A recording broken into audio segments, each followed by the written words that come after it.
Primeiro, boa tarde, né, gente? Boa tarde a todos, boa tarde a todas. É uma satisfação enorme estar aqui com vocês, nesse momento muito especial, né, para fazer um debate sobre o desenvolvimento do semiárido. Como meu querido amigo Geraldo Engenho apresentou aqui, eu não sou da área de engenharia, eu venho da área de humanas, né, então eu vou fazer um esforço, né, para acompanhar esse debate de vocês. A gente faz a gestão da universidade, então essa não é, digamos assim, a minha área. Eu quero aproveitar também e fazer um agradecimento muito especial ao nosso presidente do CREA, Adriano Lucena, né, que fez gentilmente o convite, né, para que a universidade e eu estivesse aqui com vocês nessa tarde, que aceitei com a maior alegria. Saudar aqui a mesa, né, o nosso mediador, professor Geraldo, né, Romildo, presidente da Academia Pernambucana de Engenharia, que é uma grande parceira da universidade. A gente está fazendo uma parceria com o CREA nesse sentido. E saudar Eduardo Viana, né, importante para esse debate. Eu vou começar por algumas temáticas, né, que, me perdoe, assim, a mesa anterior suscitou enormes questões, né? Vocês viram aí a participação qualificada, né, da professora Isabelle, né, e dos colegas Apolônio, e chamou muita atenção as questões colocadas, né? Então, Apolônio estava falando que sai com o carro dele lá de Petrolina para vir para Recife, e a gente estava com um projeto, viu, que hoje a gente tem dentro da universidade. A gente estava com um projeto e apresentamos às autoridades do Estado, né, para construir um corredor elétrico, né, de Recife para Petrolina. Né? E, claro, a gente precisa de apoio, a universidade não tem dinheiro. Infelizmente, a gente não conseguiu apoio. Nesse sentido, a gente fez uma parceria com a Companhia Paulista de Força e Luz, né, lá de São Paulo. Implantamos dentro da Universidade Federal um eletroposto que está à disposição. Olha, carro elétrico, sobretudo os Ubers, ama ir lá para a universidade de madrugada para abastecer, porque também é gratuito, né? Esse processo é muito importante. Quer dizer, se tiver interesse, a gente tem interesse também de conversar para a gente construir esse corredor. O projeto visa fazer o corredor Recife, né, para o interior, mas também colocar nas principais cidades turísticas aqui do Estado, para a gente estimular a presença, obviamente, dessa nova cultura, né, de mobilidade, como foi falado aqui. Outra questão que viu, professor, eu fiquei impressionado. As questões que vocês trazem aqui, elas suscitam uma dimensão das questões jurídicas que vai muito além, né, da dimensão, digamos assim, apenas das questões técnicas de engenharia, né, porque as relações sociais demandam, portanto, uma atenção, e é preciso que a área de direito também passe a se preocupar, a se modernizar, para proteger o meio ambiente e, obviamente, as populações nessa questão, né? Eu vou começar dizendo para vocês assim, que existe uma crise, né? Todo mundo sabe disso, uma crise de formação, né, nessa área, na área de engenharia, agronomia e também da geociência, né? As taxas de evasão e abandono são relativamente altas, né? Elas são menos altas nas universidades públicas do que nas particulares, mas elas são bastante expressivas, né? Então nós temos uma questão aí para se preocupar, porque tudo isso tem a ver com a dimensão do desenvolvimento sustentável, né, das questões que foram, portanto, antecedidas. Nós também temos um problema nessa área, né, considerando a presença dos 3 cursos aqui, da terminalidade dos cursos, né? Aqueles que entram, né, nós temos um nível de terminalidade muito além das expectativas, né, das instituições de ensino superior. Então, é preciso também debater fortemente essas questões. E, por isso, isso gera um número de vagas ociosas dentro da nossa universidade. Então, a gente está permanentemente colocando editais, né, para ter a transferência externa, interna, etc., para que essas vagas ocupem, né? Então, é uma preocupação também do ponto de vista formativo.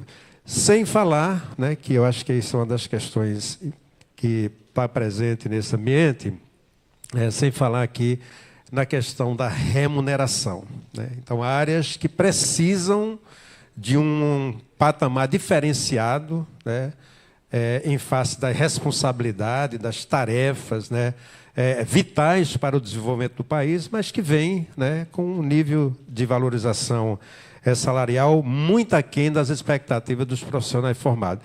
Eu estou trazendo essas questões aqui que eu, no final, gostaria de retornar para elas, né, para que a gente possa fazer, portanto, o debate, né?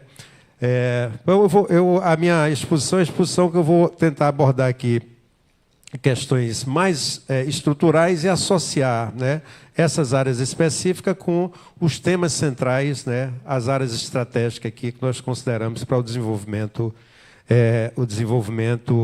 econômico sustentável, né? Então, uma palavra inicial aqui, né, sobre o semiárido nordestino, né, que abrange grande parte do estado da região, concentra milhões de habitantes, constitui um dos territórios mais desafiadores e, ao mesmo tempo, mais promissores do país, né? Essa é uma consideração. Aquela concepção que foi predominante sobre o semiárido, das secas, né, que as pessoas fugindo, saindo, etc., etc., isso foi superado, né? Mas os desafios ainda, obviamente, estão presentes, né? É uma região caracterizada por condições climáticas adversas, marcada por escassez e irregularidade das chuvas, altas taxas, né, de evapotranspiração e solo de fertilidade variável. E esse espaço, aí eu quero ressaltar isso aqui, demanda, portanto, né, políticas públicas, demanda, portanto, tecnologias, né, e capital humano, gente altamente qualificada para transformar suas limitações em oportunidades, né? É nesse contexto, portanto, né, que os cursos de engenharia, agronomia e geociências assumem papel estratégico para o desenvolvimento econômico sustentável da região e, em particular, aqui do estado de Pernambuco, tá certo?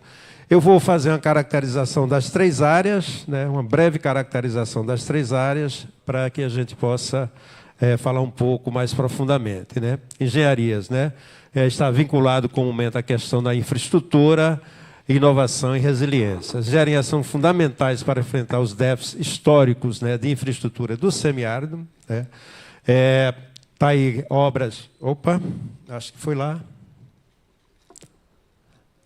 Posso passar? Eu passei demais, então. Aqui, né? É que ele me disse, se apontasse para cá, dava um delay. Então, tem que olhar para fazer para ali, para fazer isso, né? É um antes, né, gente? Isso. Então, o foco aqui em obras, né, de captação, armazenamento e distribuição de água, né, desde pequenas barragens adutoras até sistema de dessalinização e reuso, né, o que vai demandar, portanto, a formação, né, de engenheiros civis, né, ambientais e sanitaristas, né. Ao mesmo tempo, né, o debate que foi feito agora, né, sobre a questão da energia, né, da transição energética, marcada pela expansão dos parques, né, eólicos e solares em Pernambuco, Rio Grande do Norte, Bahia e Ceará, depende diretamente da formação de engenheiros eletricistas, mecânicos e de energia, né? Então, é só para ressaltar a conexão entre as áreas de formação e o pessoal que atua, né? E setores emergentes, né, como a indústria 4.0, a automação de processos produtivos no agronegócio, irrigado, aí a referência especial é Petrolina e Juazeiro, e a gestão logística, né, de cadeias produtivas locais, pedem competências de engenheiros de produção, materiais e computação.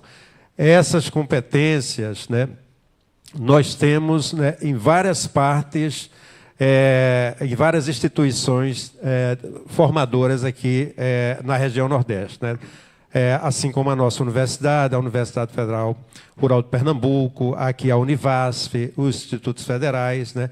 E também nas universidades mais tradicionais, como Ceará, Rio Grande do Norte, Sergipe, etc. Todas elas têm uma boa base de formação nesse caminho. Isso é para afirmar, né, e a discussão sobre China, sobre Rússia, sobre os BRICS de maneira geral, revelam a grande importância das engenharias, né, no processo de redistribuição da geopolítica global. Esses países não estão aí só porque fazem política, eles estão aí porque fazem o uso da ciência, da tecnologia e da inovação e se posicionam, portanto, no cenário global. Então, nesse sentido, a engenharia é um motor, né, para ampliar a competitividade econômica, reduzir vulnerabilidades e também desigualdades sociais, econômicas e ambientais, tá certo?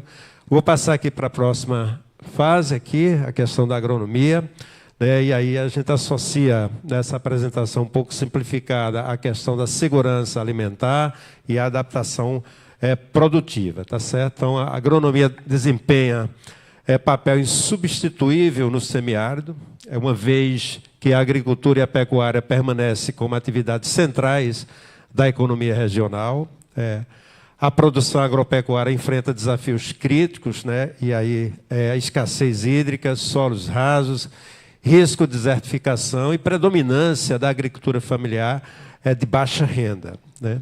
A presença de cursos de agronomia no semiárido permite formar profissionais voltados para a convivência com o semiárido. Eu acho que essa é uma questão também fundamental do ponto de vista do conceito, né? Já está estabelecida aí mais ou menos dos anos 80 para cá, né? Não mais fazer o enfrentamento, mais a convivência, promovendo práticas como agroecologia, o manejo sustentável da caatinga, a irrigação inteligente e a recuperação de áreas degradadas, né? E aí, no caso específico de Pernambuco, né? Pernambuco com polos fortes em Petrolina, aqui Serra Talhada e Garanhuns, né? Mostra como a integração entre a ciência agronômica e políticas de irrigação pode transformar o território. A fruticultura irrigada no Vale de São Francisco tornou-se um exemplo que todo mundo conhece de inserção internacional, né? Responsável, portanto, pela questão da importação. E aí eu vou finalizar aqui com a questão das geociências, né, para passar para o próximo ponto, né, que diz respeito, obviamente, aos recursos naturais e à gestão territorial, né, que tem relevância direta para o desenvolvimento sustentável do semiárido nordestino. A região é rica em recursos minerais, né, gipsida, no caso, do Araripe, mas nós enfrentamos um grande problema aqui, porque o gesso, por exemplo, de países como Espanha e China está chegando mais barato aqui no Brasil do que o produzido aqui na nossa região. Então, nós temos um problema da cadeia produtiva, de maneira geral, e apresenta também equívocos estratégicos que precisam ser estudados e geridos de forma adequada, né? Então, formação de geólogos, geofísicos, geógrafos e meteorologistas é crucial, né? Crucial para quê? Tá certo? Para apoiar a mineração sustentável e responsável, mapear e gerir recursos hídricos subterrâneos. Isso é necessário, um acompanhamento, monitoramento constante dessa questão, né? Quem acompanhou mais recentemente a crise da Braskem aqui em Alagoas, né, sabe da ausência, né, de uma política responsável de controle, né, que a gente vai lá para fazer a coisa tardiamente. Desenvolver sistemas de alerta e mitigação de seca e desertificação e ampliar o conhecimento da biodiversidade da caatinga e dos impactos ambientais da exploração econômica, né? Então, essas são áreas que a gente precisa fazer o adequado trabalho para enfrentar essa situação. E as abordagens, né, a gente vai falar um pouquinho sobre isso, ela demanda uma visão mais interdisciplinar, né, para enfrentar de forma mais coerente a complexidade dessa região do semiárido. Então, é necessário, portanto, né, uma perspectiva integrada, né, para Pernambuco e o semiárido de maneira geral. Estou trazendo aqui três pontos para a gente falar um pouco, né? Primeiro, desenvolvimento econômico da região exige a integração entre as três áreas, mas isso também pode ter outras áreas, né, como a área de saúde, a área de humanas, né, para a gente fazer esse trabalho, né? Engenharia garante infraestrutura hídrica, energética e a urbana adaptada ao clima semiárido. A agronomia transforma o potencial produtivo em segurança alimentar né, exportações competitivas, e as geociências asseguram conhecimento científico sobre o solo, a água e os minerais, prevenindo risco e orientando o uso sustentável dos recursos. Eu vou aqui para a segunda parte, porque eu acho que eu preciso fazer uma relação, portanto, entre as áreas de formação, né, com duas dimensões aqui, os recursos naturais estratégicos e as ações estratégicas, como pediu, portanto, o tema do seminário. Então, isso aqui está dividido em alguns pontos. A primeira, a questão de águas e recursos hídricos, né, um recurso natural estratégico, não apenas no semiárido, né, mas também no Brasil e no mundo de maneira geral, né? Então, referência aqui ao São Francisco, né, o maior ativo hídrico da região, com potencial para irrigação, geração de energia e abastecimento urbano. A questão dos equívoros subterrâneos, né, com bacias sedimentares do Araripe, fundamentais para o abastecimento em períodos estiagem, e adutoras e reservatório, né, eixo leste da transposição de São Francisco. Essa aqui a gente também tem que fazer um debate mais profundo sobre a sua ampliação, né? No que diz respeito a recursos naturais estratégicos também, a questão dos minérios, né, e materiais de base, né? A gente fez a referência aqui à gipsida, que é um elemento fundamental, né, ferro, argilas, etc., coisa que vocês conhecem mais profundamente. Eu vou passar esse ponto. E aqui a energia renováveis, né, que foi objeto também dessa mesa anterior, né? A questão da energia solar, alto índice de insolação, especialmente no sertão de São Francisco e seção central, eólica, né, as cadeias de geração já consolidadas aqui no litoral e agreste, e biomassa da cana-de-açúcar, né, com resíduos agroindustriais, né? A gente tem uma política dentro da universidade que nós temos nós fazemos o recolhimento, né, de aproximadamente 10 toneladas do lixo, entre aspas, do resíduo da universidade. Levamos para a nossa refinaria chamada Benço. Ela faz todo o tratamento. Essa política a gente tem discutido com alguns municípios para a gente fazer a transferência dessa tecnologia e você, portanto, ter um impacto considerável, né? Isso é coordenado pelo professor Romo Menezes, né, que trabalha com a nossa unidade chamada Coopéria. Essa parceria ela, foi formada mais recentemente com Pau d'Alho, e o pessoal está fazendo, portanto, o acompanhamento dessa iniciativa, né? A questão da agrobiodiversidade, da caatinga, né, fruticultura irrigada, a questão da uva, da manga e outras frutas, forrageiras nativas, né, mandacaru, palma, etc., na pecuária sustentável e agroindustrial. Aqui, a agricultura agroindustrial da mandioca, milho e feijão, né, nas cadeias produtivas, e plantas medicinais, né? Então, também a gente tem uma questão aqui fundamental. Essa é uma área também que tem feito um diálogo muito importante, né, com o campo da farmácia, né, da questão dos insumos farmacêuticos, né? Então, nós precisamos também ter o domínio e o estudo dessa área, que tem uma conexão, portanto, com a engenharia ambiental e, dentre outras, das suas características. Eu passei ou não? Não passei, não. Passei, não. Aí eu vou falar aqui de forma muito rápida sobre um levantamento que a gente fez sobre obras estruturantes, no caso, para Pernambuco, compartilhando aqui as áreas também que nós falávamos aqui, tá certo? Então, no caso da engenharia, né, obras de infraestrutura e urbanismo, né, nós temos a questão que é uma preocupação central, que é a questão do saneamento urbano e o saneamento rural. Esse aqui é um dos principais problemas que nós temos no país, né? Acho que nós conversávamos hoje, acho que a gente não tem 30%, né, do país saneado. É uma dor de cabeça muito grande.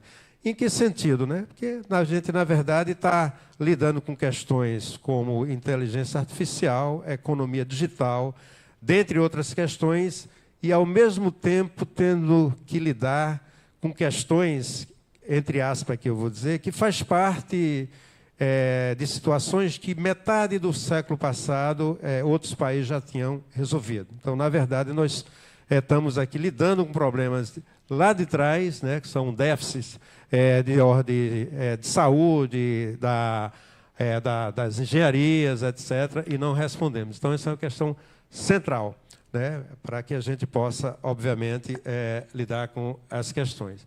A referência aqui a um tema que é comum, a expansão da transposição de São Francisco, né, mas aí eu acho que merece atenção especial nessa conjuntura, né, a ampliação, obviamente, de adutoras secundárias para interiorizar a água no sertão e no agreste.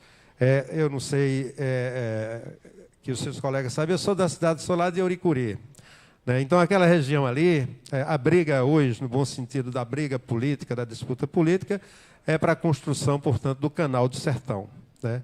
Então, ao mesmo tempo que você tem esses canais, né, que estão fazendo a transposição, tem áreas ainda aqui do Estado, né, que precisa, portanto, de uma política consistente de água, né, que, na verdade, tem impacto nas cadeias produtivas locais de maneira geral. Então, é preciso pensar essa questão. Projetos de reuso de água em polos urbanos e industriais, né, expansão da matriz energética, como foi colocado aqui, né? Parques solares no sertão, como já existe. Araripina tem uma grande área também já com esses parques, né? E aqui, fundamental, a questão da logística integrada, né? O que eu acho que o tema foi objeto de uma das mesas, né? No que diz respeito à Transnordestina, né? Fazer essa vinculação. A universidade está construindo a parceria com a Sudene, né, para fazer o estudo. Eu acho que Maurício Espina esteve aqui hoje de manhã, não sei se ele mencionou essa questão, a questão de um trem de carga entre Petrolina e Salgueiro, né, assim como outro estudo que fala que vai aprofundar o estudo entre um trem de passageiro entre Caruaru e Recife. Então, são questões assim fundamentais para o processo de desenvolvimento e que depende, inevitavelmente, da área de engenharia ou das engenharias de maneira geral, para que a gente possa responder. Tá?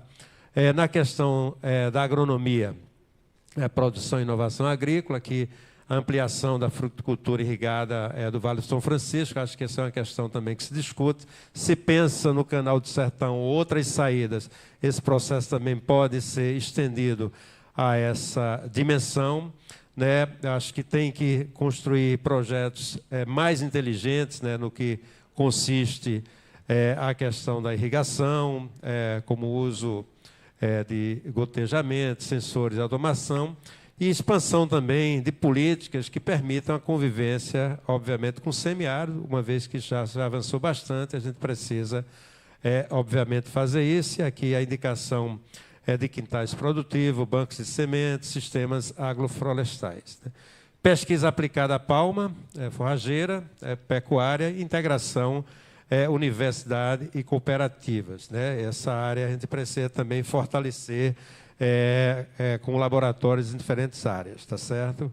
Deixa eu passar mais um pouco e aí a gente vai para a parte final para fazer a discussão, a questão da geociência, gestão territorial e recursos minerais, né?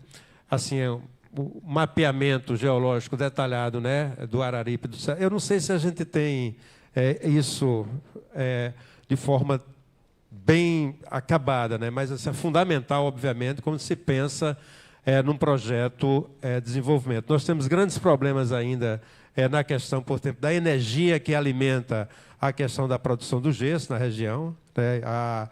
Eu não sei se vocês chegaram a ver um documentário produzido pelo Ministério Público do Trabalho, né, que fala ali da questão da neve, né?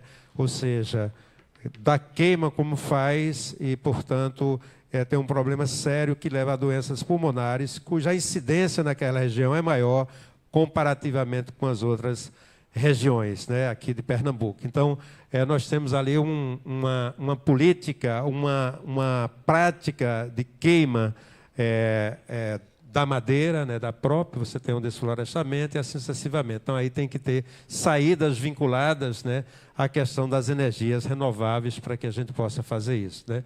Mais uma vez, aqui a gente fala do monitoramento, né, redes de observação para a gestão integrada de águas subterrâneas, fundamental. Questão da cartografia e do reoferecimento para planejamento urbano e rural, né, especialmente apoio à regularização fundiária e o planejamento territorial. Fazer uma pequena fala sobre isso, né? O professor Silvio Garnês, né, que é da área de cartografia, coordena um programa do ponto de vista técnico-científico, né, e hoje nós temos parceria com os 184 municípios aqui do Estado. Essa tecnologia já está também em algumas áreas, né, para fazer a regularização fundiária. A parceria super virtuosa, gente, porque envolve o conhecimento científico, desenvolvido através de um software. A partir desse conhecimento científico, nós temos uma parceria com o TJPE, que ajuda demais, né, coordena o trabalho. Temos a parceria com as associações de cartório do Estado e com as prefeituras. Então, essa conjunção de forças fez com que esse programa seja muito exitoso e já vai para mais de 50 mil títulos entregue a quem efetivamente residia de fato, mas não tinha a posse, o documento de posse. Então, é preciso também ampliar essa questão e se deve, portanto, a essa área estratégia de conhecimento que nós estamos falando, né?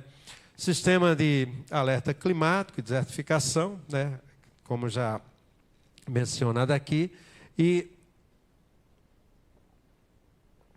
zoneamento ecológico e econômico do Estado, né, construindo ferramentas estratégicas para conciliar o uso produtivo e conservação ambiental. Bom, para finalizar aqui essa questão, trazer aqui umas questões aqui para a gente pensar, né, o desenvolvimento econômico de Pernambuco, né, e do semiárido nordestino depende de uma estratégia integrada. Eu acho que tem sido objeto específico do debate desse seminário, né, que articule engenharias para infraestrutura hídrica, energética e urbana, fortaleça a agronomia para a produção de alimentos e agroindústria adaptada, utilize as geociências para a gestão de recursos minerais, hídricos e territoriais, e vincule ciência, tecnologia e inovação às demandas sociais e produtivas locais. Deixa eu abrir isso aqui, o documento. Então, para finalizar, né, aqui em Pernambuco, né, essa tríade já se manifesta na articulação entre as universidades, claro, cada uma com sua trajetória, com sua experiência, seus grupos de pesquisa, as áreas de formação, né, citando especialmente essas aí, mas nós poderíamos ampliar para todas as universidades federais e as universidades estaduais aqui da região, também os institutos federais e os polos tecnológicos. Essa é uma coisa importante, polo e parque tecnológico, né? Nós precisamos, obviamente, em função da, digamos assim, da mudança permanente que tem as missões da universidade. A universidade, gente, é uma instituição que tem 10 séculos de existência. Ela é uma instituição que se fez imprescindível e necessária em toda e qualquer sociedade, porque forma na graduação muito bem, no mestrado e no doutorado, produz pesquisa nas diferentes áreas de conhecimento e também a formulação de políticas públicas em parceria com aquelas instituições. Então, essa atualização, né, essa atualização histórica das suas missões tem colocado a universidade, nos dias atuais, em diálogo permanente com a temática da inovação, né? Aquela ideia fundamental de que o conhecimento produzido ele precisa também, né, obviamente, nas áreas específicas, né, ter um diálogo com o mundo produtivo, seja o mundo produtivo público ou privado, industrial, comercial, etc. Essa é fundamental. E aí você sente as preocupações agora presentes nas instituições com a questão da constituição dos parques tecnológicos, né? No caso específico da Universidade Federal, a gente está organizando o nosso parque tecnológico naquele prédio lá que todo mundo conhece como prédio da Sudene, que hoje pertence à Universidade Federal. 3 andares ali, está destinado ao nosso parque, que reúne 42 startups. Então, isso tem um peso profundo das áreas de engenharia, da ciência, da computação, farmácia, dentre outros, né, para fazer, obviamente, essa articulação. E aí formar essa aplicação, né, na realidade local, né, tentando, obviamente, fazer isso. Não é uma ideia de inovação voltada para construir só equipamentos e tecnologia dessa ordem. Chama-se também das tecnologias sociais, né, que, obviamente, a gente está mencionando aqui como o próprio instrumento aqui da regularização fundiária, né? Então, a consolidação de cursos de engenharia, agronomia, geociência no semiárido em Pernambuco não é apenas uma demanda educacional. Então, isso é fundamental que a gente resista. Mas uma estratégia de desenvolvimento, né? Então, pensar no desenvolvimento para gerar renda, gerar oportunidade, né? Fazer a diferença, nós precisamos colocar na pauta essas 3 áreas aqui referidas. Esses campos são fundamentais para superar, né, as vulnerabilidades, as desigualdades, como colocamos nisso, histórica da região, potencializar suas vantagens competitivas e construir um modelo de crescimento econômico sustentável, né, inclusivo, inovador, né? Essa tríade pode transformar vulnerabilidades históricas em vantagens competitivas, inserindo Pernambuco como polo de desenvolvimento sustentável, tecnológico e estratégico do Nordeste.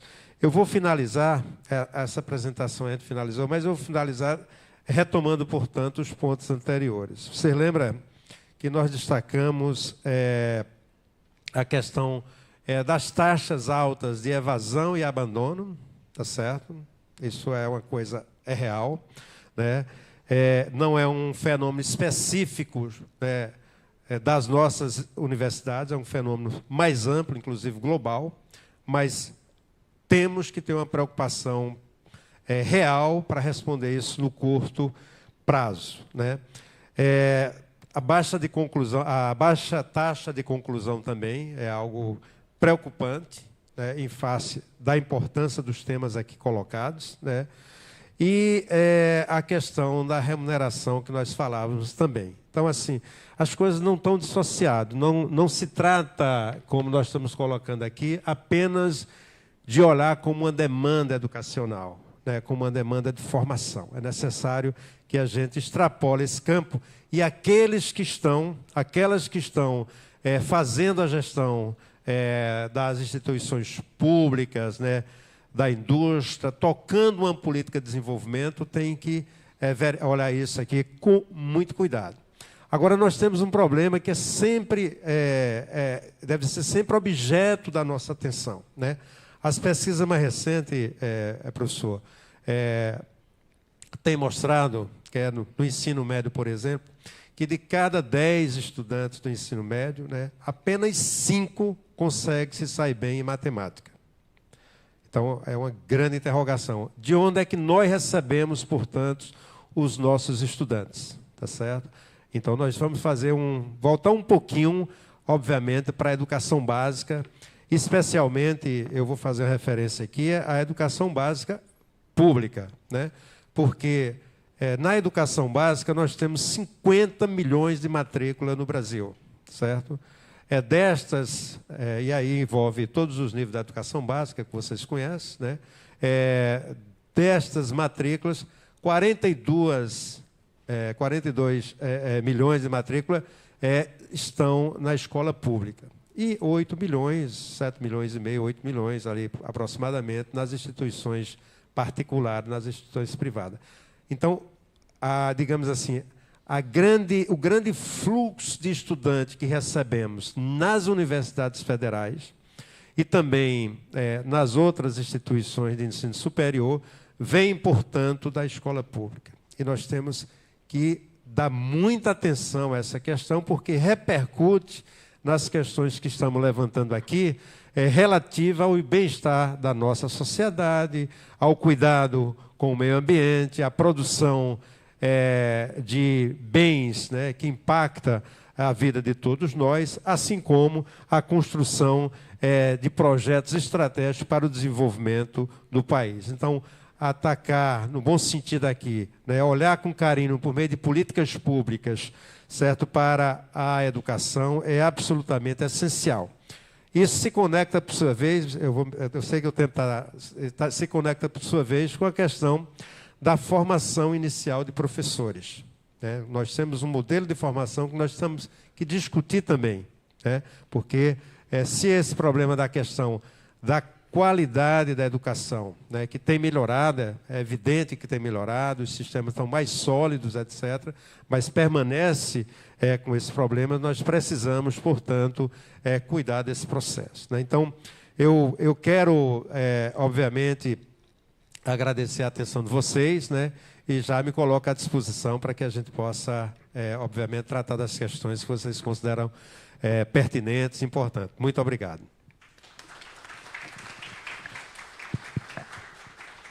Muito obrigado, magnífico reitor. E agora nós vamos dar continuidade. Professor Romildo, eu vou colocar aqui o Eduardo para falar logo após o reitor, pela uma simples razão. Professor, aqui nós estamos em uma região onde o que se vê realmente é um mundo empresarial extremamente dinâmico. E nós temos aqui Eduardo, que é da área, tem uma fábrica, né, de produção de vidros para vários usos, principalmente na engenharia e na arquitetura, na construção civil. É também um agropecuarista.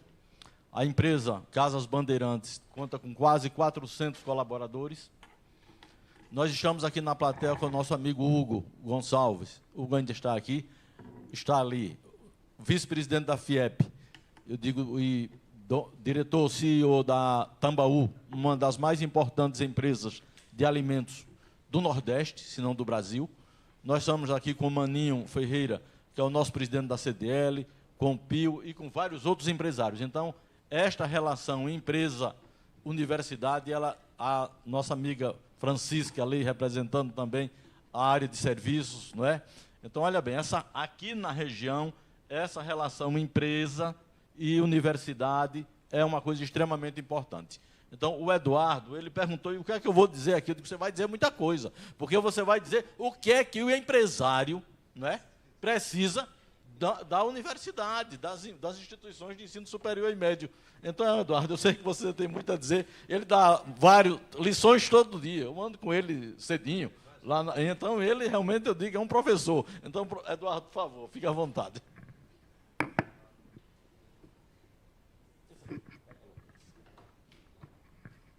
Uma boa tarde a todos nós. É um prazer estar aqui. Também me sinto bastante lisonjeado com esse convite do CREA, que está chegando em boa hora para que nós possamos realmente fazer acontecer aqui a nossa cidade, a nossa região. O que eu tenho sempre conversado com o professor é pedido a ele que a universidade se aproxime mais da gente. Nós temos vergonha de chegar na universidade. Nós não aprendemos ainda a pedir a colaboração da universidade.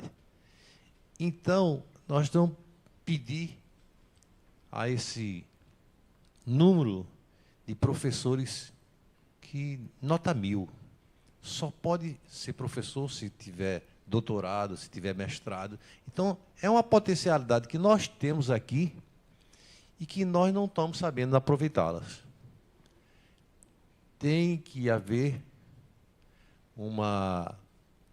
digamos, uma comunicação mais constante para que nós possamos desenvolver, e que foi muito aqui hoje, eu vi, onde há a importância de ter emprego e renda. Para que tenhamos emprego e renda, nós sabemos perfeitamente que qualquer cidade, qualquer região, ela cresce, tem que ter educação, tem que ter água, tem que ter energia, o que foi debatido muito hoje aqui, e tem que ter a comunicação.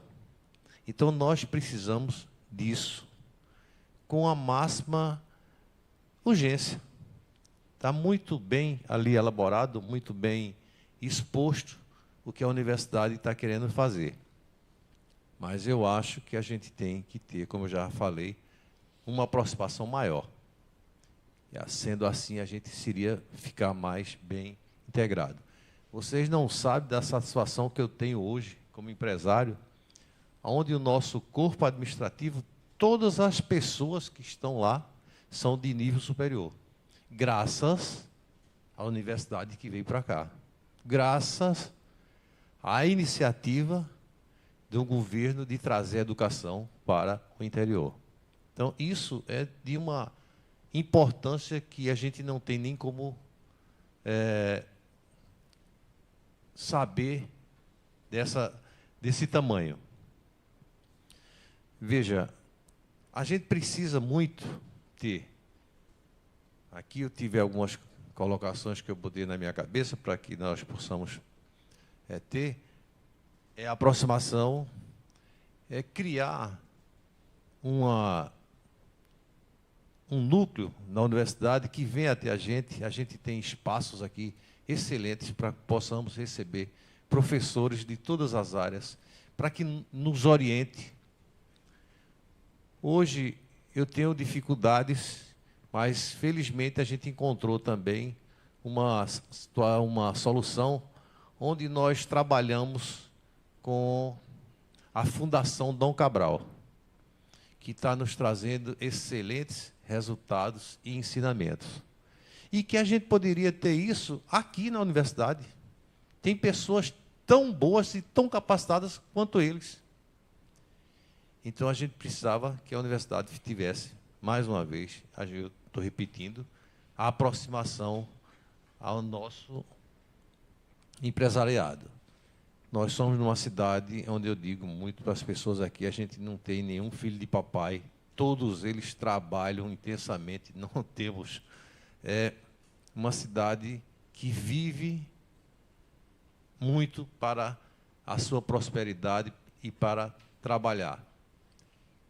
Então, isso é o que eu peço e que pleiteio, é o que eu sempre falo com o nosso professor, também essa aproximação, não só do comércio, da cidade, mas também a nível rural, que a gente precisa muito disso aí.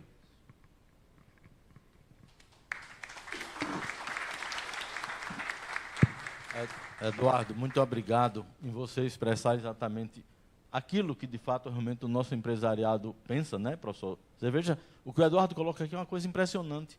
Nós nos sentimos intimidados aí à universidade. Então, o que é que a universidade pode fazer realmente para chegar realmente até o empresariado, né? Eu também gostaria de citar aqui a presença do Kênio, né, do nosso amigo Kleber, da Natal, e do nosso deputado federal Fernando Monteiro, que chegou e é o nosso deputado, eu digo, representante aqui realmente de Serra Talhada, né? É uma honra tê-lo aqui. Então, Eduardo, você deu uma grande contribuição e dará várias outras, né, Tony?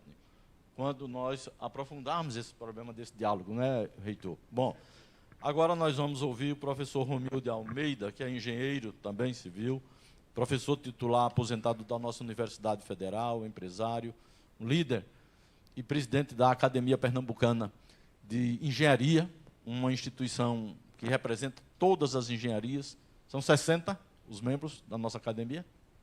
40, eu digo, de todas as engenharias e pessoas que deram realmente relevantes contribuições à causa, né, durante a vida de trabalho, né? E, professor Romildo, o senhor realmente, diferentemente do nosso amigo Eduardo Viana, realmente fala a partir exatamente do que são os profissionais da engenharia envolvidos na academia, na consultoria, como empresários e nos diversos aspectos. Por favor.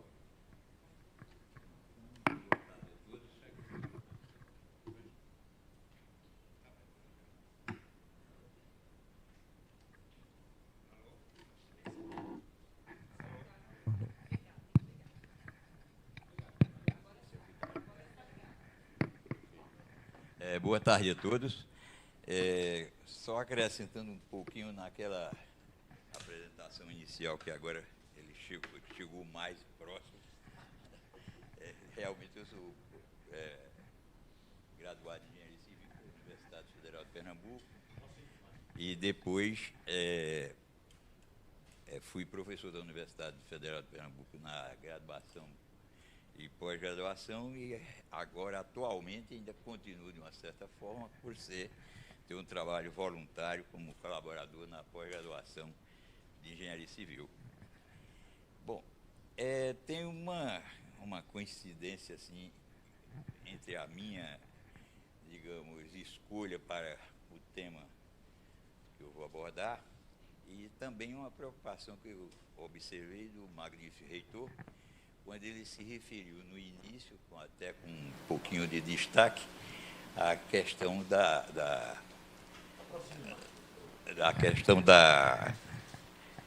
das desistências, né, de curso, a evasão. E eu resolvi, que é um assunto que me preocupa muito profundamente, porque digamos, um desperdício muito grande que está acontecendo, e a gente não é rico assim para perder essas coisas. E nós vamos ver rapidamente, que também não vou demorar, vai ser dentro do previsto. O que ocorre é que esses fatos são novos durante toda essa permanência que eu tive associada ao ensino de engenharia. Sempre senti essas questões pela sensibilidade que a gente tem do dia a dia com os alunos, por essa vivência, né? E como se falou de uma maneira tão bonita, o professor Sotero ali de manhã, que eu registrei, não é? Essa questão do conhecimento ser feito também pela experiência, né? Então, quer dizer, vai dando isto. Então, isso aí é uma coisa que eu estou externando de minha parte, mas todos os colegas têm geralmente esse sentimento, essa preocupação, e vivem incomodados com essa situação. Então, por isso que eu escolhi esse tema. Quer dizer, naturalmente, que a solução desses problemas, dentro da perspectiva do objetivo desse seminário, tá certo? Torna um indicativo muito importante para se dar devida atenção. Então, as engenharias mais conhecidas assim de saída são a civil, elétrica, mecânica, eletrônica, aeronáutica, aeroespacial, de materiais, ambiental, de minas, nuclear, química, física e outras que são mais de 200 tipos, de um total próximo a 300 tipos de títulos de engenharias que se tem reconhecidas, né? Geociências tem lá os cursos de geologia, geografia, oceânica, meteorologia e outras. A agronomia, além dela propriamente, tem as ciências agronômicas, né? As ciências agronômicas têm uma quantidade grande de cursos relacionados à parte vegetal, né? E outros aspectos de ciências.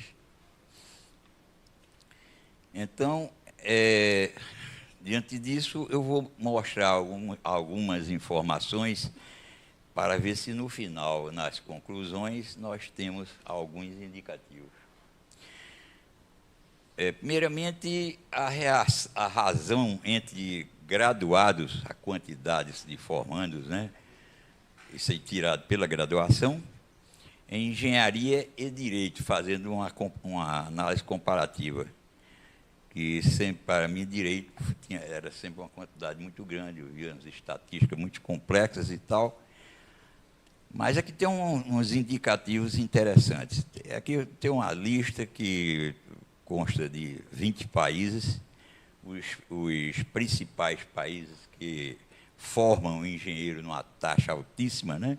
Que coincidem, não é gratuito que isso ocorra, porque esses aí são os países da OCDE, inclusive, e aqui se tem, por exemplo, indicados em primeiro lugar, no topo da cadeia, vem a Coreia do Sul, seguido dos Estados Unidos, Alemanha, Suécia, Chile, Polônia, e assim por diante. Itália, República Tcheca, Grécia, Colômbia, Portugal, etc., até, como último dessa lista dos últimos 20, o Brasil.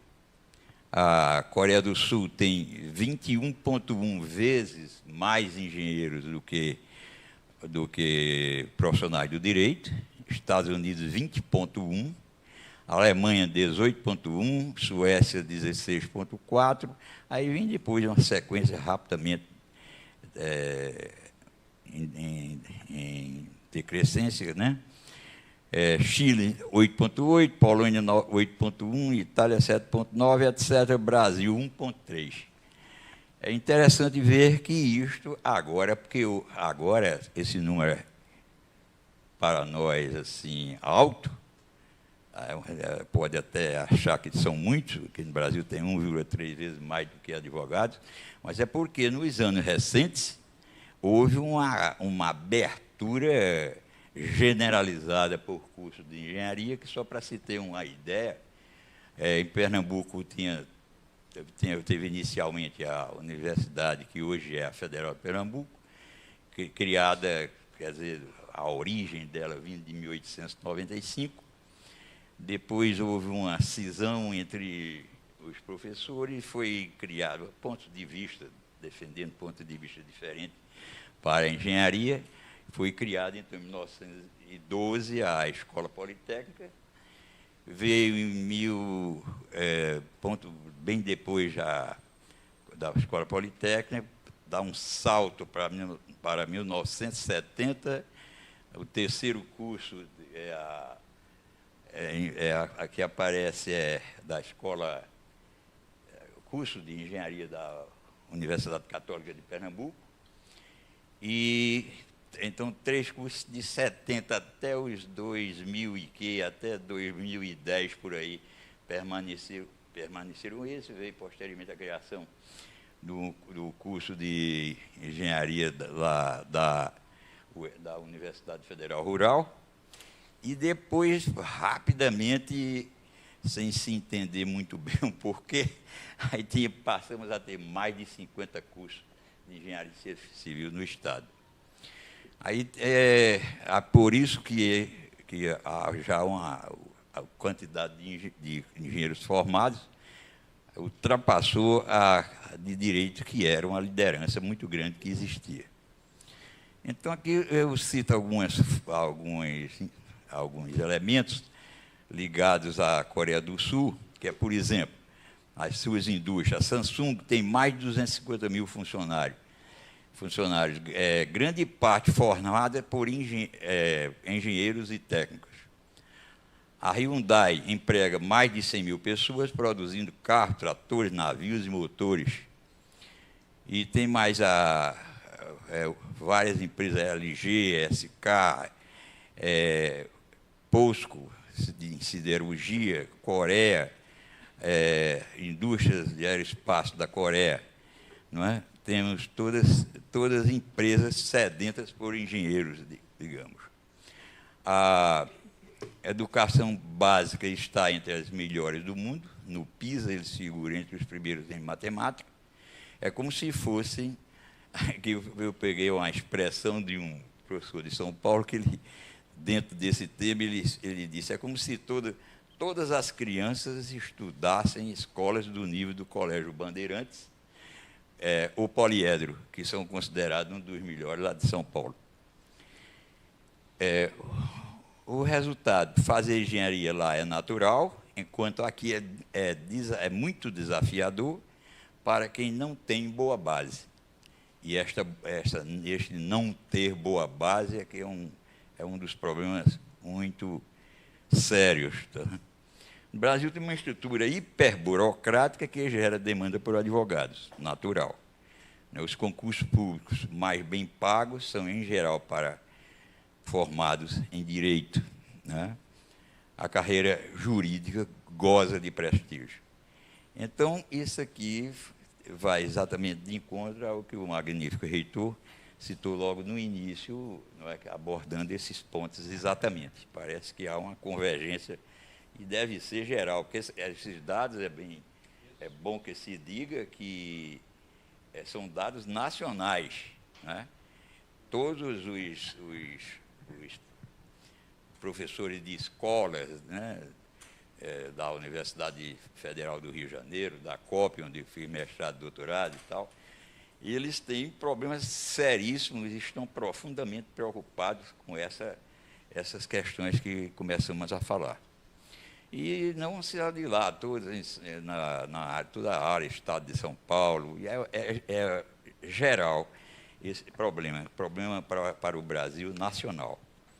Ainda uma outra questão que é importante e convergente com a anterior é a questão do STEM. O STEM é um sistema formado, dizendo assim, pode ser que alguém não tenha conhecimento do termo. O STEM é um acrônimo em inglês de ciência, Science, Technology, Engineering and Maths, ou seja, ciência, tecnologia, engenharia e matemática, não é? Então, existe, digamos, orientações de cursos dentro dessa conceituação, quer dizer, investe mais nessas 4 áreas do conhecimento. Hoje em dia, ainda já se tem uma quinta inicial aí que está para compor essa sigla, que é a parte de artes, que naturalmente se considera que a arte é uma coisa para o humano extremamente importante, aí simplesmente passaria a ser o de STEM para STEAM. Mas aqui nós temos uns indicadores, por exemplo. Nessa área, China, por exemplo, ele tem 41% dos alunos estão ligados a esta área. A Rússia, 37%. A Alemanha, 36%. O Irã, 33%. Isso estou falando aqui numa ordem em queda, né? Descendente, digamos.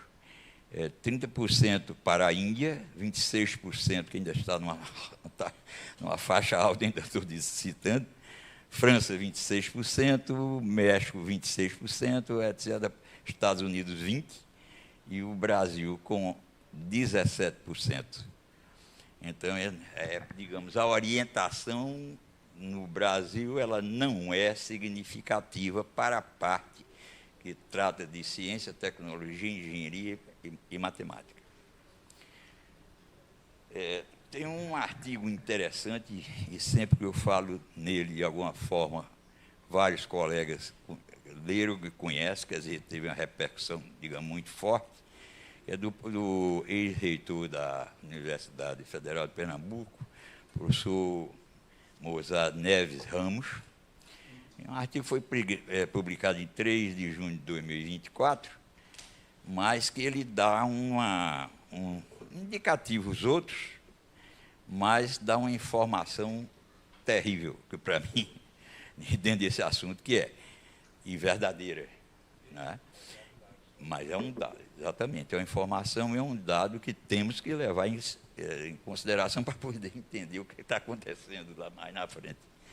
Então, de cada 100 alunos que terminam o ensino básico, quer dizer, o antigo ginásio mais científico antigo, né? O atual curso básico, e ainda pega, naturalmente, aqueles anos do primário, sem incluir o infantil, né? De cada 100 alunos que terminam o ensino básico, apenas 7 deles aprendem o mínimo necessário de matemática. Quer dizer, esse mínimo necessário que se espera que quem faça o básico, termine todo o secundário, ele tenha conhecimento para poder entrar na área do STEM, necessariamente. Na área de humanas, eu acho que ainda é pouco, né? Mas, mesmo assim, nós estamos falando na direção daquelas três correntes.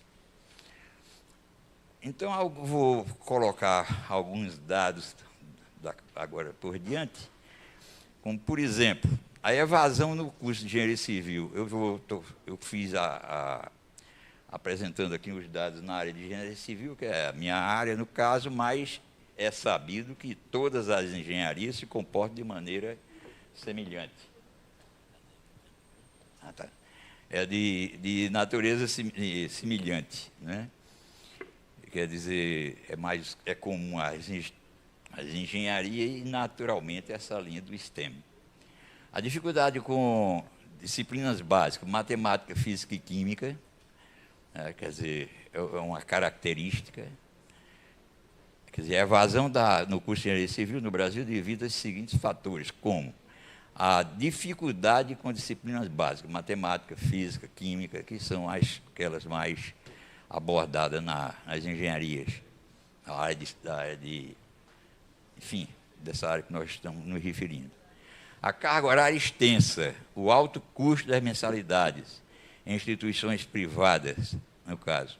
O mercado de trabalho desmotivador, que nem sempre oferece salários e oportunidades condizentes com as expectativas. A falta de preparo no ensino médio e a consequente desmotivação para lidar com a teoria em significativo número de disciplinas.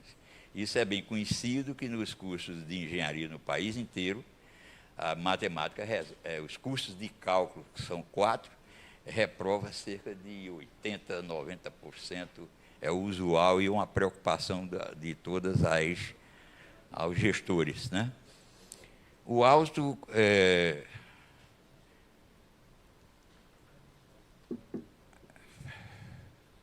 a dificuldade básica, carga horária. O segundo lugar, a carga horária extensa. O alto custo das mensalidades em instituições privadas, um mercado de trabalho desmotivador, está a repetir a leitura, que nem sempre oferece salários ou oportunidades condizentes com as expectativas. A falta de preparo, como falamos há pouco, no ensino médio, e a consequente desmotivação para lidar com a teoria em significativo número de disciplina. A necessidade de conciliar, ainda outro fator importante, a necessidade de conciliar trabalho e estudo também contribuem para o abandono de curso. Muitos são forçados a essa condição e acabam abandonando o curso.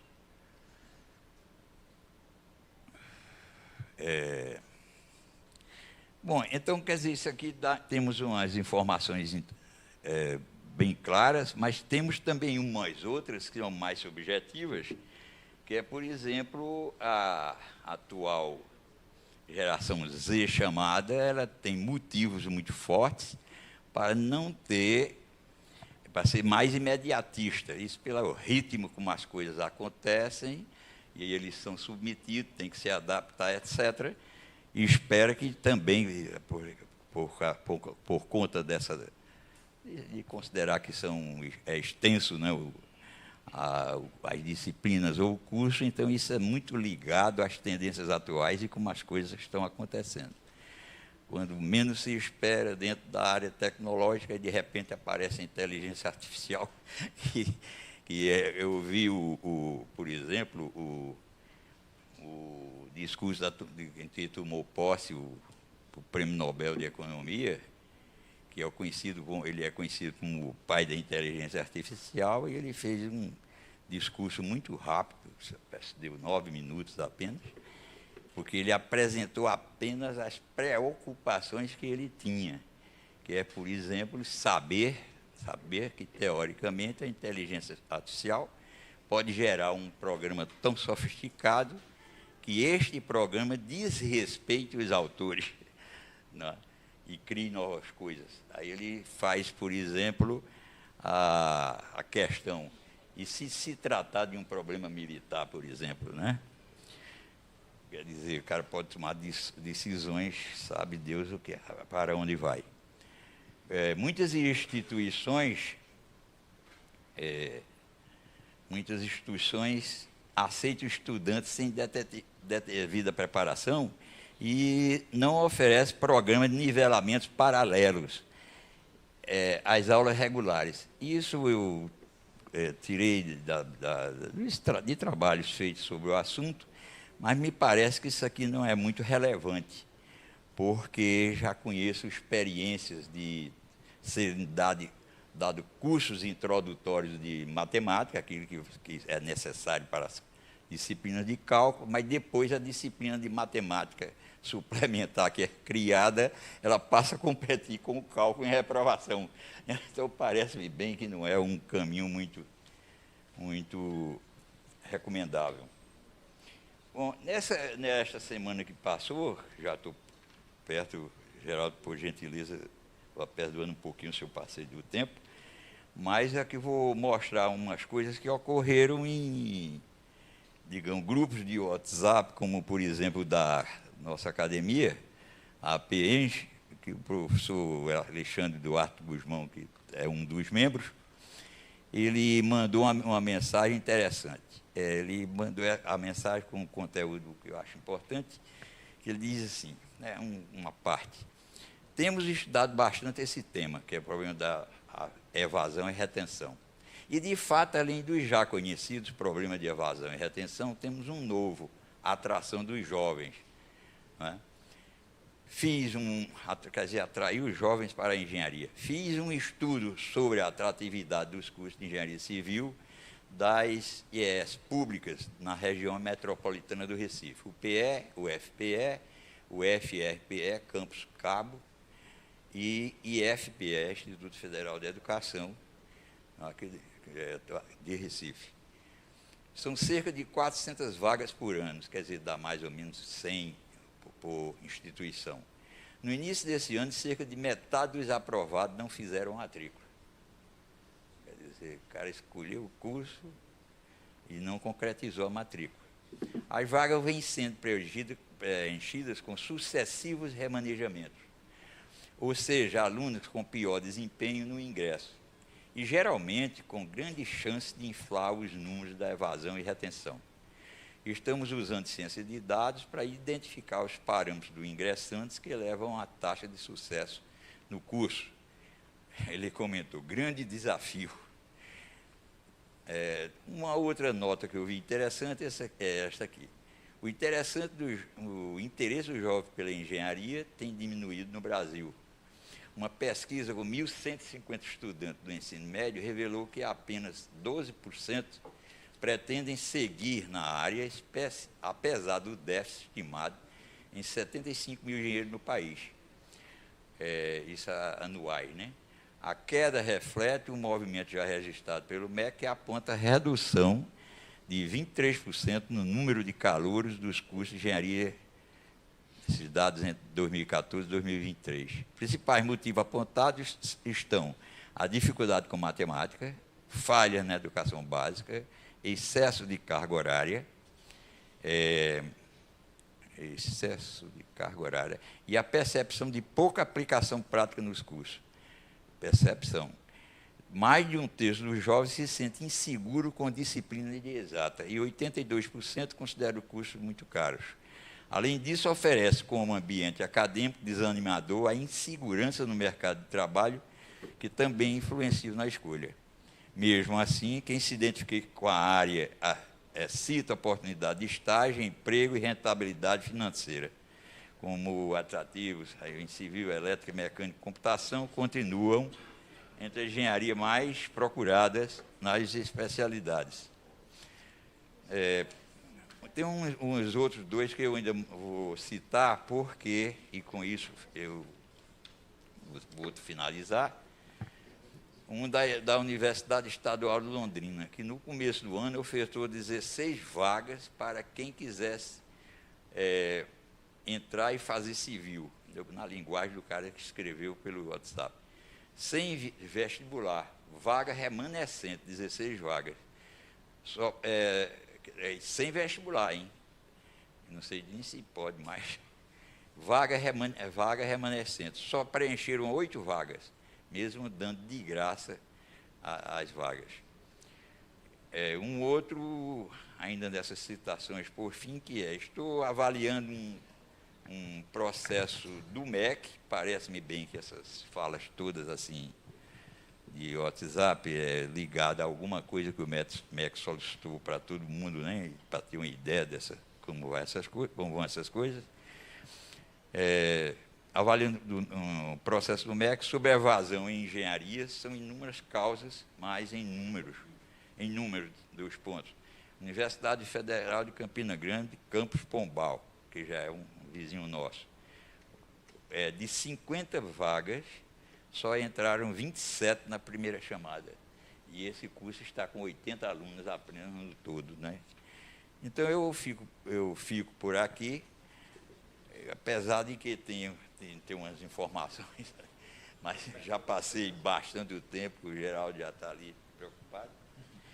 Desculpe. Não. Mas é que esse assunto é um assunto que eu considero muito bom. Não, professor Romildo, eu sei que o senhor tem, eu digo, primeiro, preocupação extrema com o sucesso das engenharias, né? Dos jovens engenheiros e dos cursos, e tem motivo suficiente para discutir aqui realmente bem mais do que a gente tem tempo. Nós temos aqui algumas perguntas, mas antes de irmos às perguntas, eu gostaria apenas de fazer 3 comentários rápidos que eu acho que a gente é bom ficar atento. Aqui, hoje, em duas situações, falamos de aquíferos.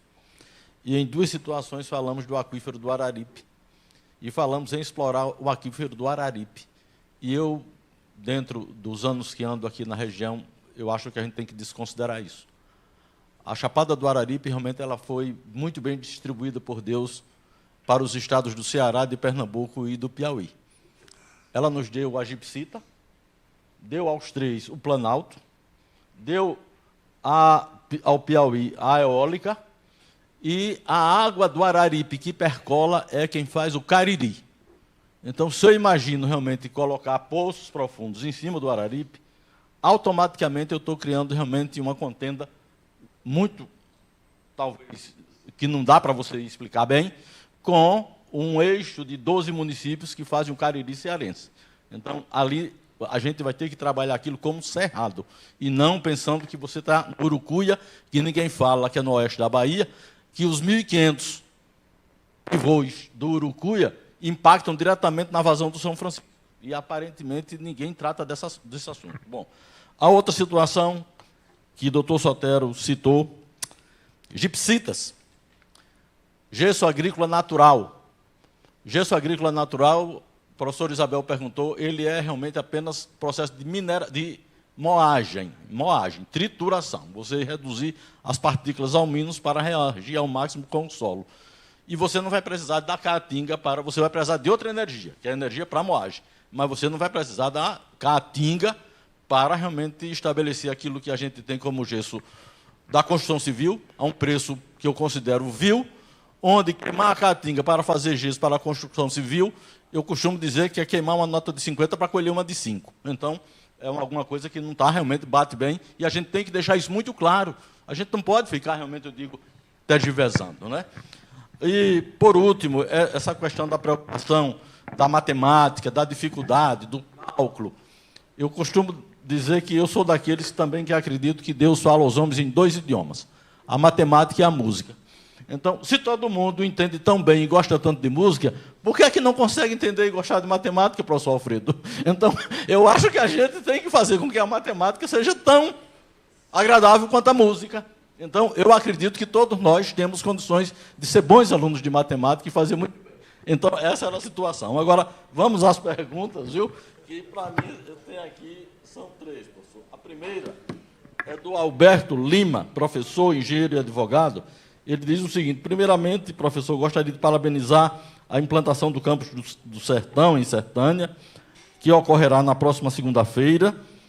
E ponto. Em relação à iniciativa, qual é a expectativa dessa interiorização para o nosso sertão de Pernambuco? E uma segunda pergunta da Ayla é a seguinte: qual o papel e as decisões dos futuros profissionais para combater a desertificação do semiárido? O senhor responde essas 2 e depois eu tenho uma terceira, por favor.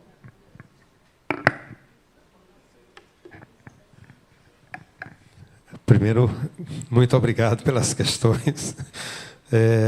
Eu vou iniciar fazendo uma referência à fala do doutor Eduardo aqui, que eu acho que a pergunta central é como aproximar mais as universidades, né, a academia, com o mundo produtivo, com a indústria, com o comércio, etc. Considerando, é mais uma proposta, tá certo? Considerando a realidade aqui de Serra Talhada, eu acho que valeria a pena ter um comitê que reunisse os segmentos, né, acadêmico, junto com o segmento empresarial, industrial e o município, para pensar em trabalhar conjuntamente, né? Então, é aí que se apresentam as demandas concretas, né, da indústria, do comércio, etc. E aí os professores, junto com os estudantes, se debruçam para propor soluções e pode ter o apoio do município ou não. Eu acho que ter um comitê, digamos assim, para fazer essa discussão é absolutamente central. Isso pode virar um comitê com essa configuração, ou um conselho social, ou de outra natureza, mas isso é fundamental. Existe uma longa tradição, e isso varia, tem uma variação de universidade para universidade, né, das parcerias. Eu vou citar algumas aqui que nós temos, né, das parcerias das universidades, portanto, com a indústria. Por exemplo, o professor estava citando aqui, nós temos parcerias do Centro de Informática da nossa universidade, né, com indústrias internacionais. Elas têm a cabeça mais voltada, ou vocacionada para essa cooperação. Então, por exemplo, nós temos parcerias que envolvem recursos bastante expressivos, né, com as empresas lá da Coreia do Sul, a Samsung, né, com várias outras, né, que pedem o desenvolvimento de determinados instrumentos, braços robóticos, e assim sucessivamente. Somos nós que fazemos os estudos e fazemos os testes. Então, tem áreas específicas dentro da universidade, né, que recebe, portanto, essa parceria. Nós temos com a Moura, uma grande parceria com a Moura, que, inclusive, está também caminhando para ficar no nosso parque tecnológico, e dentre outras iniciativas, né? Então, áreas da agricultura, então, pode ter parcerias aqui. Eu vi que nós temos o curso de agronomia, tem outros cursos aqui, isso pode se aproximar para estudar essas soluções. É necessário que tenha, portanto, um comitê como esse, que pode fazer o diagnóstico, dialogar, propor a solução e construir o instrumento jurídico, se necessário, para que a parceria se firme. Porque, em algumas situações, você gera produtos, né, que leva a patentes, transferência de propriedade intelectual e assim sucessivamente. Então, são coisas, né, que demandam um olhar mais especial, mais detalhado. Mas, assim, na minha concepção, e eu faço isso com muita tranquilidade, nós discutimos amplamente, né, com a sociedade e com os setores os mais diversos, para a gente fazer essas parcerias com a Universidade Federal. Esse é o caminho que eu considero muito pertinente. E a sua preocupação é muito real, né, muito importante, que esse diálogo estabeleça. Se o presidente Lula autorizar, a gente estabelece outro campus aqui para ficar junto com a Rural e a gente poder também fazer parte dessa parceria, né? Então, assim, o deputado federal que está aqui, Fernando, pode ajudar a gente também nessa preitada, né, para a gente também trazer uma unidade para cá, né? Já uma saudação, Fernando, para você, tá certo? Essa é a primeira consideração em relação a essa questão. Eu não vou me alongar, vou tentar ser breve, né? Eu acho que as questões colocadas aqui pelo professor são muito pertinentes. Quais são os 2 cursos de educação superior em que o Brasil forma mais gente? Certo? A administração, pedagogia e depois o de engenharia civil, parece que está em 3º lugar. Quer dizer, a gente, na lógica que foi colocada aqui e na lógica do discurso que fizemos, né, da apresentação que fizemos, do potencial dessas áreas para o desenvolvimento econômico, tinha que ter uma inversão do ponto de vista da estratégia do Ministério da Educação para induzir, né, a presença cada vez mais forte e consistente nas áreas que se considera estratégico para esse desenvolvimento, portanto, se dá, sem prejudicar, obviamente, as outras áreas. Isso é fundamental. Então, nós assistimos hoje iniciativas, por exemplo, que levam a criar um programa, eu não vou fazer aqui, que custa 32 bilhões, né, que é o caso do Pé de Meia, e nós precisamos ter bolsas específicas para a área das engenharias, da matemática, etc. Então, é preciso considerar qual é a prioridade do ponto de vista do plano da nova industrialização do Brasil para você fazer a conexão com a escola. A escola não existe, né, nós falamos isso aqui, não é apenas um projeto educacional em si. A escola existe, a universidade existe, em função da estrutura mais ampla do país, né? Nós repetimos, acho que a professora deixa claro em várias falas dela, que nós repetimos permanentemente, né, que a universidade deve fazer parte do projeto estratégico de desenvolvimento do país. É isso que a universidade quer fazer, nas diferentes áreas, mas também não quer que essa coisa se dê sem um diálogo com a universidade para a gente fazer isso. Não é bom, né, numa estrutura em que as universidades federais são autônomas, a política de balcanização que a gente assiste ao longo dos últimos 30 anos. Então, a gente precisa fazer um discurso, fazer uma prática consistente para isso, para fazer isso. A indústria que o professor fez referência aqui, como Samsung, né, como Hyundai, dentre outras, todas elas nasceram nos anos 60 lá, nos anos 60. A mesma coisa dessas indústrias que tinham aqui, mas em face de um problema que é permanente, né, da sociedade, da política brasileira, a gente tem uma descontinuidade das políticas, elas são descontinuadas. Então, entra um governo, quer dar a sua cara, descontinua uma coisa que é estratégica, né? Então, a gente precisa ter um consenso, né, uma unidade em torno daquilo que é importante para o país, para a gente seguir firme nessa caminhada. Eu vou agora para as perguntas aqui que o professor colocou, para a gente tratar. Eu quero fazer uma referência aqui muito especial. O doutor Alberto está aqui conosco, né, que tem ajudado a gente enormemente também na Universidade Federal, mas também lá em Sertânia. Gente, como se deu a construção do campus acadêmico de Sertânia, né? Então, para construir os 4 cursos que nós estamos implementando, iniciamos, portanto, na próxima segunda-feira, dia 8, nós damos início à atividade lá. Já foi mencionado aqui, engenharia de energia renováveis e engenharia de recursos hídricos e meio ambiente. Uma das grandes preocupações nessa consulta pública que a gente fez, no primeiro momento, era que os cursos tivessem aderência à realidade na qual eles iam ser implantados. Então, energia renovável é um tema que aqui surgiu de forma muito forte. E, em função da transposição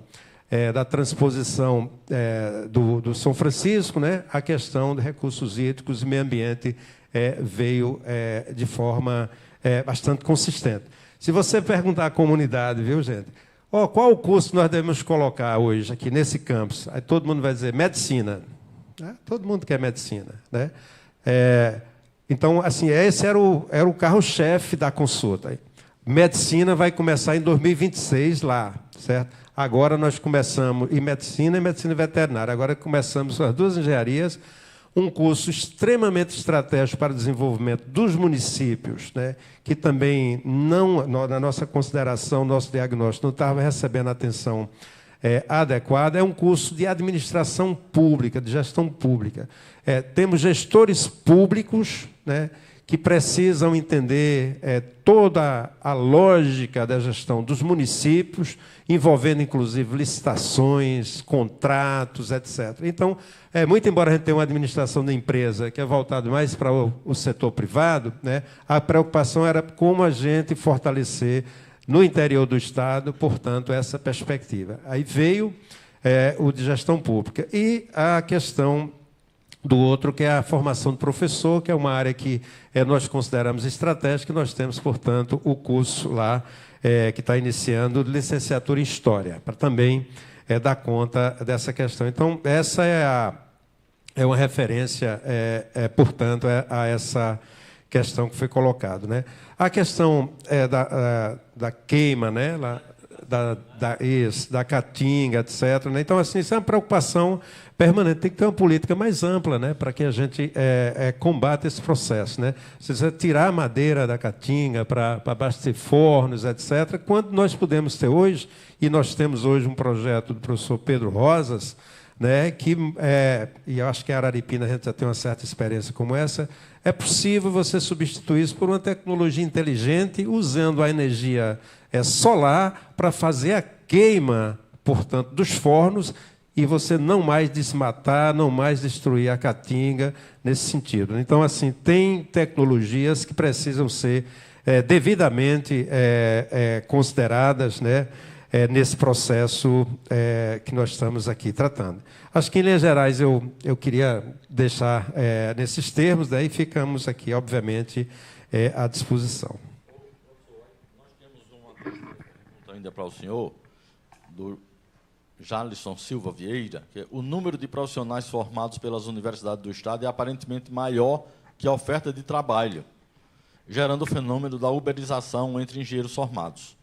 Como o CREA, Pernambuco e as universidades podem atuar para a inserção dos profissionais recém-formados no mercado de trabalho e garantir a valorização salarial? Eu acho que nesse caso específico das engenharias, nós não temos esse problema e com outros colegas da área de engenharia, e a grande preocupação hoje é justamente a ausência de profissionais para atuar na grande demanda, portanto, que nós temos no Estado, seja em função das políticas que vêm sendo desenvolvidas pelo Estado, né, seja em função, portanto, de gente que se forma, vai trabalhar no mercado financeiro, são muito requisitados para essa área também. E aí eu acho que tem a questão real da desvalorização do ponto de vista salarial. Eu vou dar um exemplo para vocês. Na nossa universidade, nós temos muita dificuldade hoje, em função dos salários que se paga, né, para a gente reter engenheiros, né, para trabalhar na universidade nos nossos projetos. Para a gente também reter pessoas que lidam com orçamento público, que dominam o orçamento público. A área de contabilidade é uma grande dificuldade. E a área, portanto, de informática. E são áreas que estão sempre muito aquecidas, essa questão.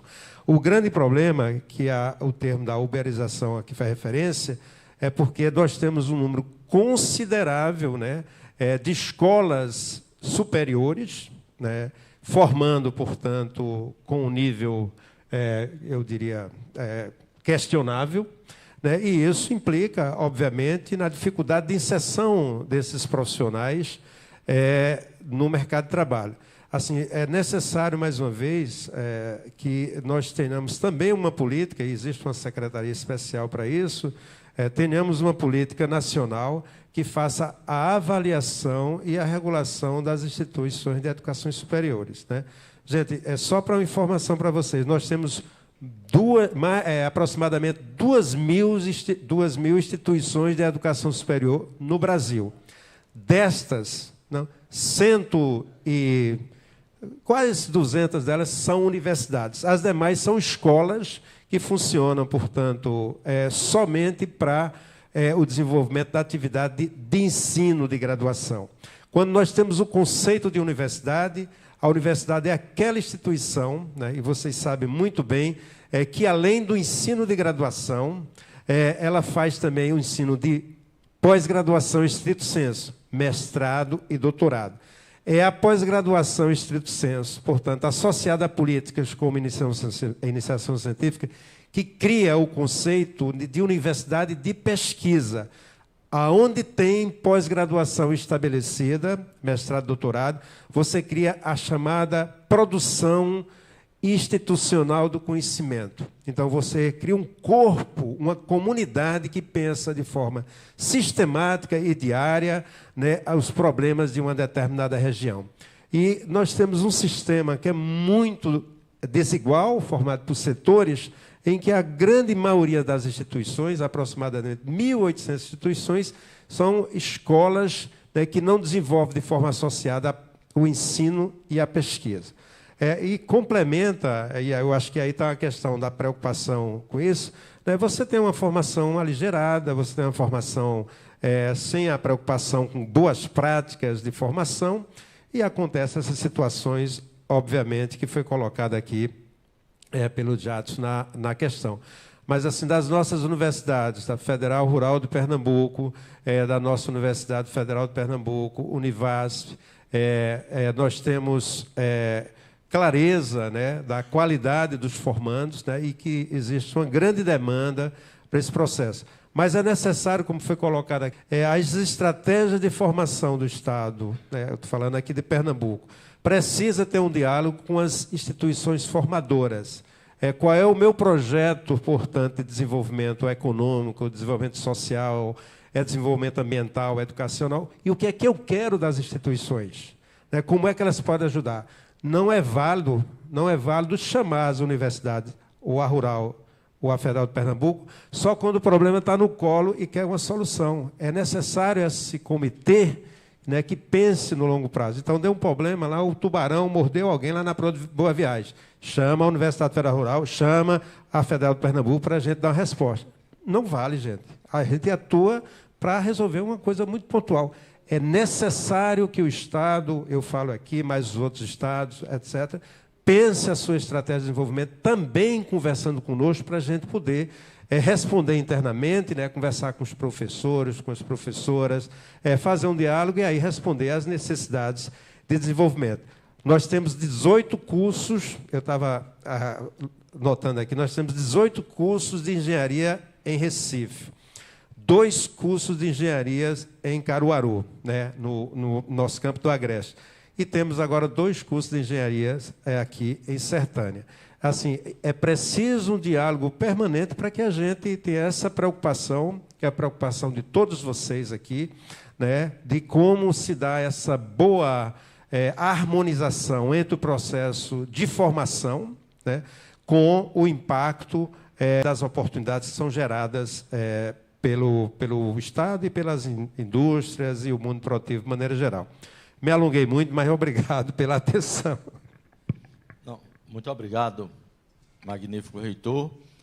E eu vou ter que, realmente, eu digo, agradecer ao professor Romilde e ao nosso amigo Eduardo Viana, ao nosso reitor Alfredo Gomes, pela essa riquíssima participação e encerrarmos a nossa mesa redonda, que foi, eu acredito, extremamente produtiva, visionária, de futuro aqui para a nossa região. Muito obrigado a todos.